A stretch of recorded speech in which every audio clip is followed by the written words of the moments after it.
نحمده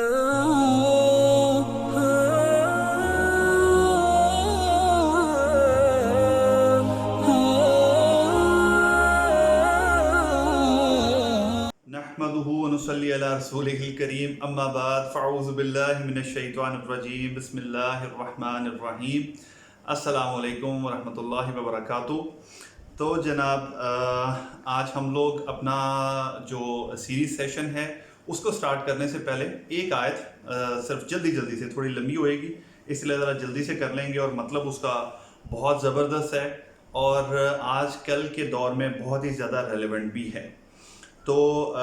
یہ بیسیکلی جو ہے 18 پارہ ہے، سورہ نور ہے، اور سورہ نور کے اندر اللہ تعالیٰ فرماتے ہیں اعوذ باللہ من الشیطان الرجیم بسم اللہ الرحمن الرحیم ان الذین یحبون ان تشیع الفاحشہ، اور وہ لوگ جو کہ فحاشت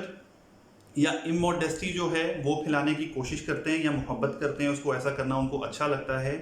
فی الذین آمنوا، ان لوگوں میں جو کہ مسلمان ہیں، مسلمانوں کے اندر، لہم عذاب علیم، ان کے لیے دردناک عذاب ہے، فی الدنیا والآخرہ، دنیا میں بھی اور آخرت میں بھی، واللہ یعلم وانتم لا تعلمون، اور اللہ جانتا ہے تم لوگ نہیں جانتے۔ اسی کی کنٹینیوٹی آگے اگر آپ دیکھیں تو ولولا فضل اللہ علیکم ورحمتہ وان اللہ رؤوف الرحیم، اور بے شک اللہ اپنا فضل کرتا ہے اور رحمت کرتا ہے، بے شک اللہ رؤوف الرحیم ہے۔ آگے کی آیت پیچھے والی آیت کے ساتھ اب ملا کے آپ نے دیکھنی ہے کہ یا ایھا الذین آمنوا، اے وہ لوگوں جو ایمان لے کے آئے ہو، لا تتبعوا خطوات الشیطان، تو شیطان کے قدموں کی پیروی نہ کرنا، فٹ سٹیپس کے اوپر نہ چلنا ان کے،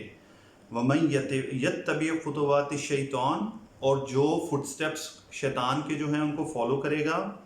فَإِنَّهُ يَأْمَرُ بِالْفَحْشَاءِ، تو شیطان کا کام کیا ہوتا ہے، اس کے فٹ سٹیپس کیا ہیں کہ وہ آپ کو فحاشی کا، اموڈیسٹی کا حکم دیتا ہے، والمنکر، اور برے کاموں میں۔ اور اب آپ دیکھیں کہ منکر جو ہے نا، آل ٹوگیدر برے کام سارے کے سارے، اس میں اموڈیسٹی آلریڈی انکلوڈیڈ ہے، لیکن اللہ تعالیٰ نے اس کو اٹھا کے الگ سے بھی بیان کیا ہے کہ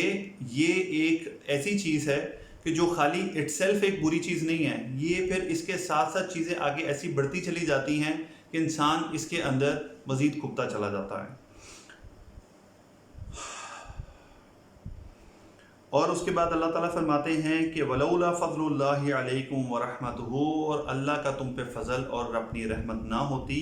ما زکا منکم، تو وہ تم میں سے کسی کا بھی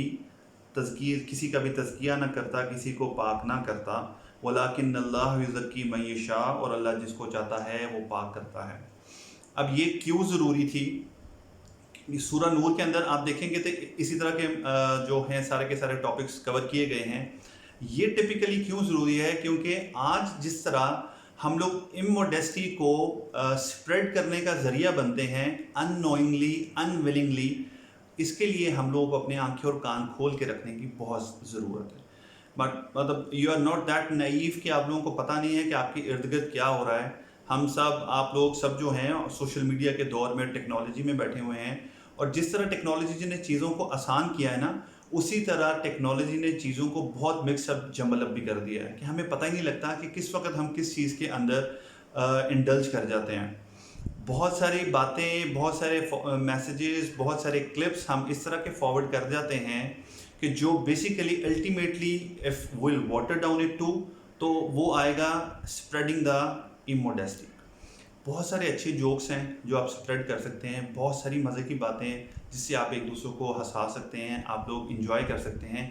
ضروری نہیں ہے کہ آپ ضرور ہی اس قسم کی چیز کو سپریڈ کریں، یا میں انکلوڈنگ می، جب میں کہہ رہا ہوں کہ آپ، تو اس کا مطلب یہ نہیں ہے کہ میں اپنے آپ کو ایکسکلوڈ کر رہا ہوں،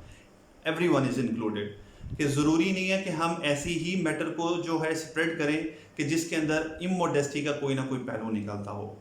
تو آج سے اگر ہم لوگ تھوڑا سا اس چیز کو خیال رکھیں کہ اب ہم آن ورڈز جب بھی چیزوں کو، کلپس کو اور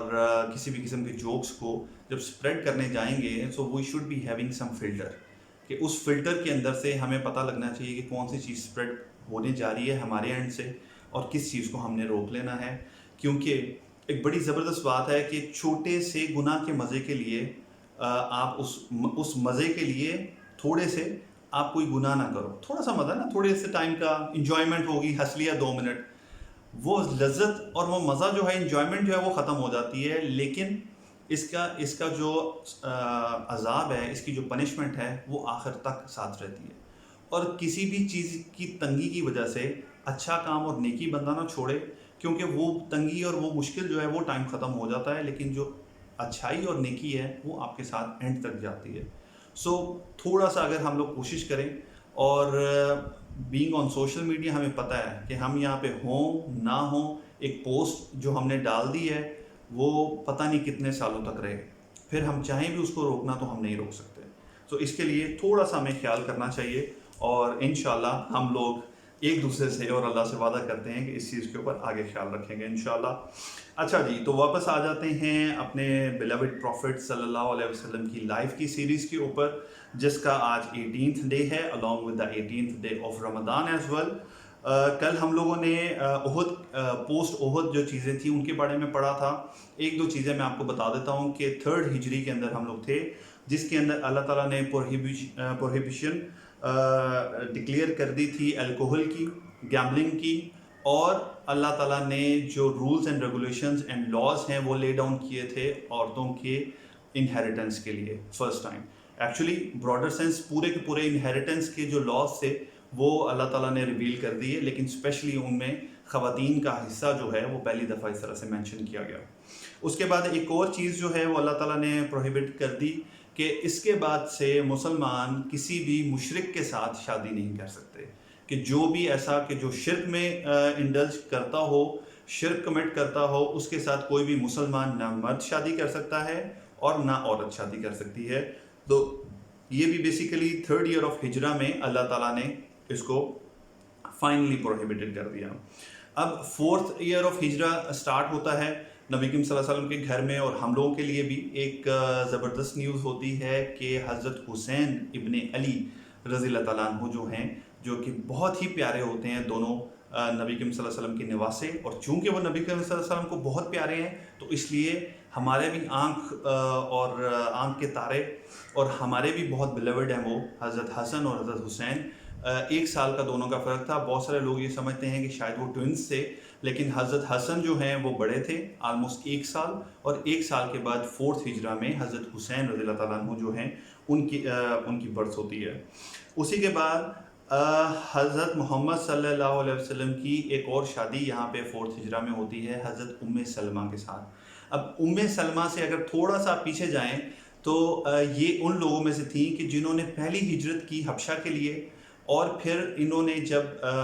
مدینہ کے لیے ہجرت کی تو یہ بھی ان لوگوں میں سے سب سے پہلے لوگ تھے جنہوں نے ہجرت کی، ام سلمہ اور ابو سلمہ نے. اور آپ کو یاد ہوئے گا ان کا واقعہ ہم لوگوں نے ڈسکس بھی کیا تھا کہ جن کو 3 ڈائمینشنز کے اندر جدا کر دیا گیا تھا، کہ حضرت ابو سلمہ جو ہیں وہ مدینہ کے لیے چلے گئے، ام سلمہ جو ہیں وہ اپنے گھر والوں میں فیملی میں رہ گئی مکہ میں، اور ان کے بیٹے سلمہ کو ان کے جو والد کے گھر والے تھے، خاندان والے تھے، وہ لے گئے. اور اس طرح وہ بتاتی ہیں کہ 1 سال تک وہ جو ہے وہ روتی رہیں، اور بعد میں جا کے ان کے کسی کزن کو خیال آیا اور انہوں نے فیملی سے بات کی، اور فائنلی یہ فیملی جو ہے یہ ری یونائٹ ہوئی. 4th ہجرہ میں ابو سلمہ کی ڈیتھ ہو جاتی ہے، اینڈ ان کے بارے میں نریشنز آتی ہیں کہ یہ دونوں میاں بیوی بہت محبت رکھنے والے تھے ایک دوسرے سے، اور بینگ دا ارلیسٹ مسلمز ان کی بہت زیادہ رسپیکٹ تھی صحابیات میں بھی اور صحابہ میں بھی، دونوں میاں بیوی کی. اور چونکہ خاص طور پہ جو ام سلمہ ہیں انہوں نے بہت ساری مشکلیں جو ہیں وہ برداشت کی تھیں، اس لیے ان کو بہت ویلیو کیا جاتا تھا، بہت قدر کی نگاہ سے دیکھا جاتا تھا. اور جب نریشن میں اس طرح سے آتا ہے کہ جب میاں بیوی بیٹھتے تو حضرت ام سلمہ کہا کرتی تھی کہ ابو سلمہ اگر تم میرے سے پہلے فوت ہو گئے تو میں تمہارے بعد شادی نہیں کروں گی، کیونکہ تم سے بہتر آدمی مجھے مل ہی نہیں سکتا. مطلب he was that good to his family. آج شاید ہی کوئی جو بیگم ہے وہ اپنے خامن کے بارے میں یہ کہہ سکتی ہے، لیکن اس وقت ایسے لوگ تھے حقیقتاً کہ جو بیویاں جو ہیں وہ اپنے خامن کے بارے میں کہتی ہیں کہ تم سے بہتر آدمی مجھے نہیں مل سکتا. اور حضرت ابو سلمہ جو ہیں وہ دعا کیا کرتے تھے کہ اللہ اگر میں ان سے پہلے مر جاتا ہوں تو میرے سے بہتر جو ہے خامن وہ ام سلمہ کو عطا کرنا. تو 4 ہجری میں ابو سلمہ جو ہے ان کی ڈیتھ ہو جاتی ہے. عدت ختم ہونے کے بعد حضرت ابو بکر رضی اللہ تعالیٰ عنہ، ان کا بھی ایک اپنا اسٹیٹس جو ہے وہ مسلمس میں ہے، آپ کو پتہ ہے، لیکن حضرت سلمہ جو ہیں وہ ان کو جو ہے منع کر دیتی ہیں. پھر حضرت عمر رضی اللہ تعالیٰ عنہ جو ہیں وہ بھی ان سے ریکویسٹ کرتے ہیں، پرپوز کرتے ہیں، ان کے اپنی ریکویسٹ بھیجتے ہیں ان کی طرف، لیکن وہ ان کو بھی انکار کر دیتی ہیں. اور نبی کریم صلی اللہ علیہ وسلم جو ہے فائنلی وہ خود جو ہے ان کے لیے اپنا پرپوزل بھیجتے ہیں. اور یہاں پہ یہ بات آپ کو نوٹ کرنی چاہیے کہ حضرت سلمہ جو تھی وہ کوئی ینگ خاتون نہیں تھی، وہ ایون نبی کریم صلی اللہ علیہ وسلم سے بڑی عمر کی خاتون تھی. سو شی واز ایجڈ. اور نریشنز میں اس طرح سے بھی آتا ہے کہ جب شادی ہونے والی تو ایون انہوں نے پروفٹ صلی اللہ علیہ وسلم کو کہا کہ میں ایک بوڑھی عورت ہوں اور مجھے شادی کی ایسا ضرورت نہیں ہے. تو نبی کریم صلی اللہ علیہ وسلم نے جو ہے اس بات کو ایکسیپٹ کیا کہ آپ جو ہے بوڑھی عورت ہیں. اس کے باوجود نبی صلی اللہ علیہ وسلم نے کہا کہ میں پھر بھی آپ سے شادی کرنا چاہتا ہوں. اور بیسیکلی یہ ان کی دلجوئی کے لیے تھا. آپ کو جس طرح کی محبت اور خاوند کے ساتھ ان کی اٹیچمنٹ بتائی گئی تو اس کے بعد اس طرح سے چھوڑ نہیں دیا جاتا تھا. اس کمیونٹی میں ایسا کوئی سلسلہ ہی نہیں تھا کہ بس کسی کے بارے میں اگر آپ نے اس کی جتنی مرضی قربانیاں ہیں، جتنا مرضی پرانا ان کا اسلام کے ساتھ ایک ریلیشن ہے، تو ایک کمیونٹی کنسرن ہوتی تھی. آپ یہ دیکھیں کہ حضرت ابو بکر رضی اللہ تعالیٰ عنہ نے پرپوز کیا اور عمر رضی اللہ تعالیٰ نے پرپوز کیا. اب یہ وہ لوگ اگر آپ ان کو سب کو یہی کہنا شروع کر دیں کہ پتہ نہیں ان کو شادیوں کا بہت زیادہ شوق تھا جس کے لیے، تو بہت ساری آئی ایم شیور کہ وہاں پہ ینگ خواتین ہوں گی جن کے ساتھ وہ شادیاں کر سکتے تھے اگر وہ چاہتے تھے.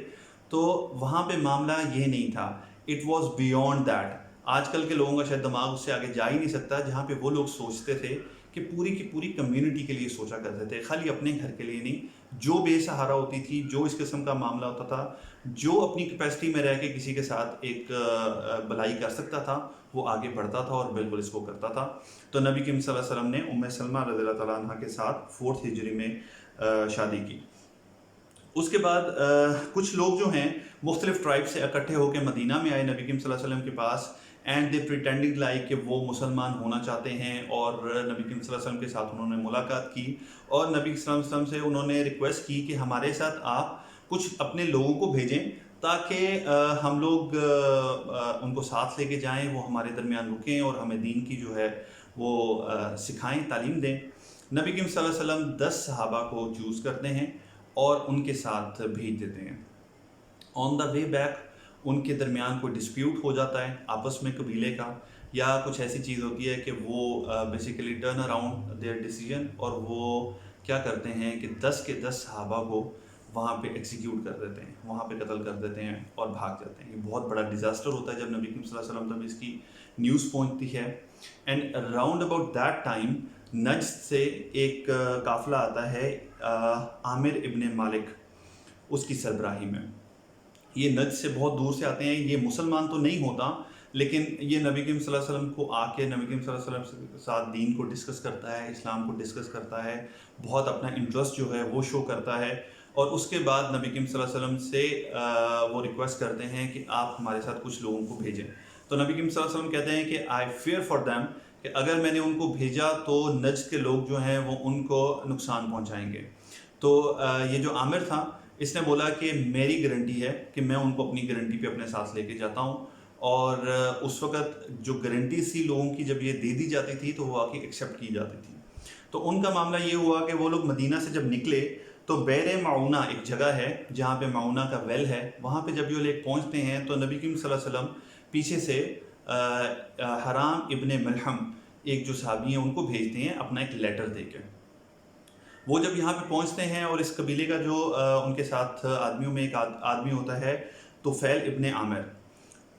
اس کو وہ خط پہنچتا ہے، وہ سرداروں میں سے ایک سردار ہوتا ہے، تو وہ کیا کرتا ہے کہ بغیر دیکھے اس خط کو وہ پھاڑ دیتا ہے اور نبی کریم صلی اللہ علیہ وسلم کا جو ایمبیسیڈر ہوتا ہے اس کو قتل کر دیتا ہے، only on the basis of کیونکہ یہ مسلم ہے تو اس کو قتل کر دیا جاتا ہے. اب یہ ایک بہت بڑا جو ہے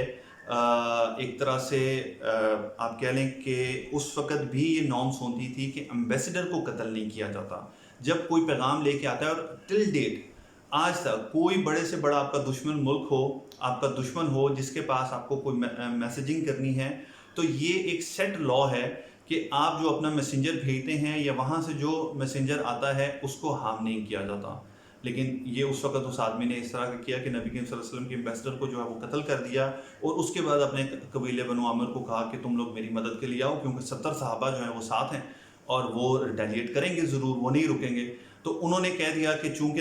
ہمارا جو سردار ہے اس نے نبی کریم صلی اللہ علیہ وسلم کو اپنی گارنٹی دی ہے، تو ہم لوگ تو تمہارے ساتھ شامل نہیں ہوئیں گے۔ تو اس نے